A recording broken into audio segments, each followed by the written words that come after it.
Hi, 7th graders. We are going to do 9.4 today, volume of prisms. Sorry, that was really obnoxious.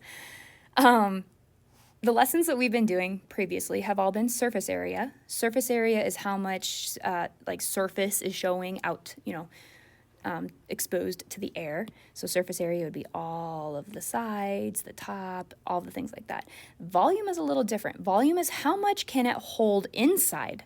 So I always think of it as like water. How much water could this shape hold if I poured it in all the way to the top?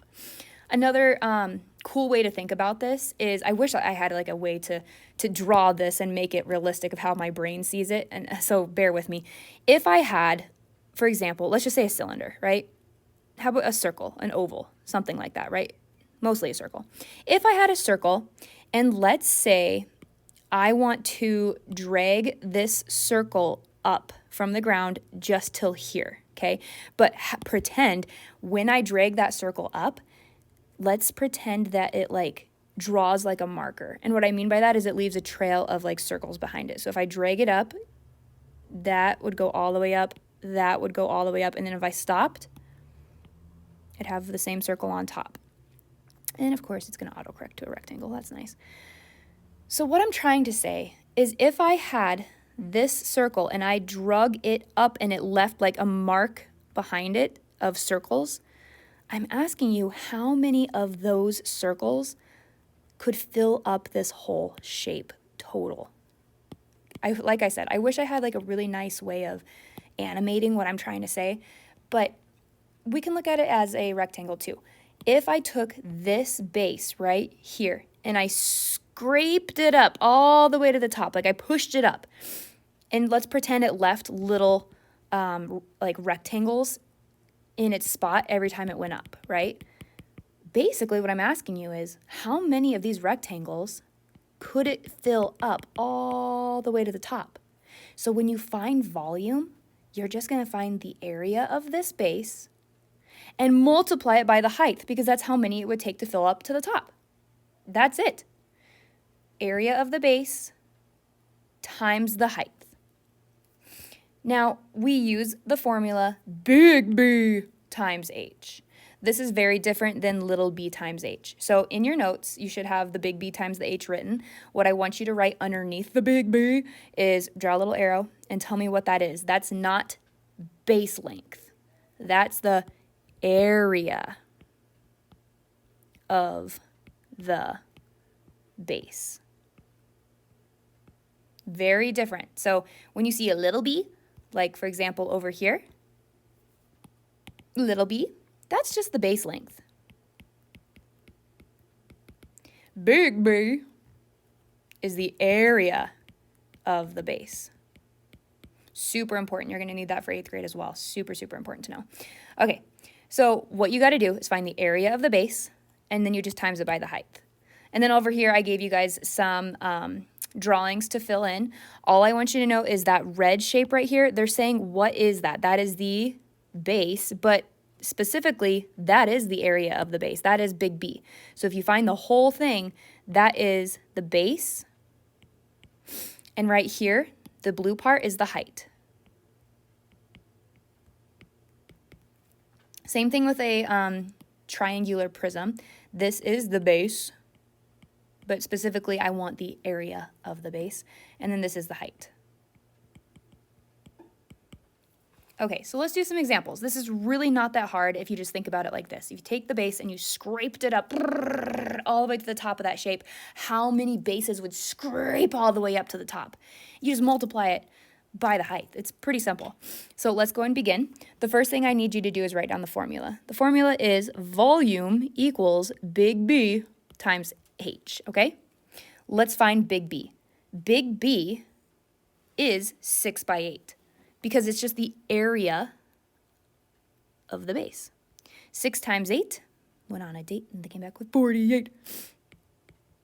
The area of the base is 48, okay? Just that base is 48. You don't need to times it by 2. You don't need to do anything like that, okay? If I took this 48 yard squared little base and I scraped it up the side all the way to the top where it landed right here, how many would fit in there. So I need to take 48 and times it by the height, which is 15. All right, that's it, guys. That's all you have to do. So now I'm going to take my calculator. I'm going to take 48 times 15, and you get, 720. Now, this is important, how we label this. To find this, I took 3 dimensions and basically multiplied them all together. I took 6 times 8, and then I times that by 15, right? Because I took 3 dimensions and multiplied them all together, my label is going to be yards cubed. That cubed represents the 3 dimensions that I used to multiply them. Okay, let's go down to the next example. Find the volume. This is the base. I know it's the base because I can drag that triangle, scrape it all the way through the shape, and then it would land back here, right? So same thing, I need to find the area of the base and then just multiply it by the height of the shape. So first things first, let's write down the formula. Volume equals big B times H. Big B is the area of the base. Now the area of this base is 5.5 times 2 divided by 2. We're going to divide it in half then, right? So if I take 5.5 times it by 2 and then divide it by 2, it's pretty much like, crossing out the 2's because the 2's could cancel out. My answer is just going to be 5.5. Okay, so big B is 5.5.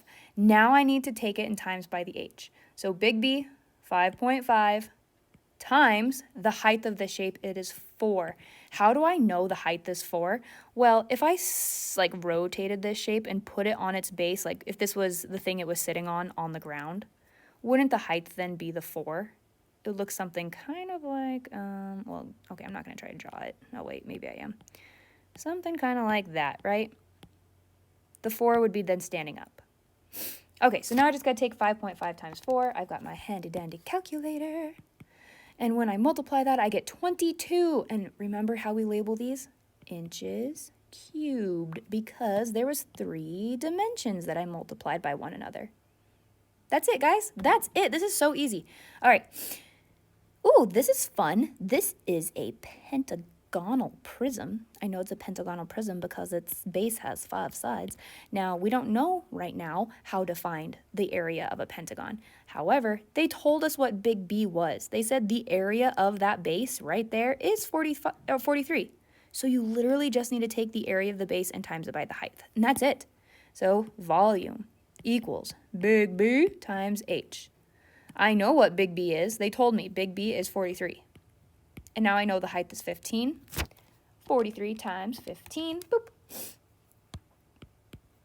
645 millimeters cubed, because we took 3 dimensions. I know that technically it doesn't look like we took 3 dimensions, but we really did.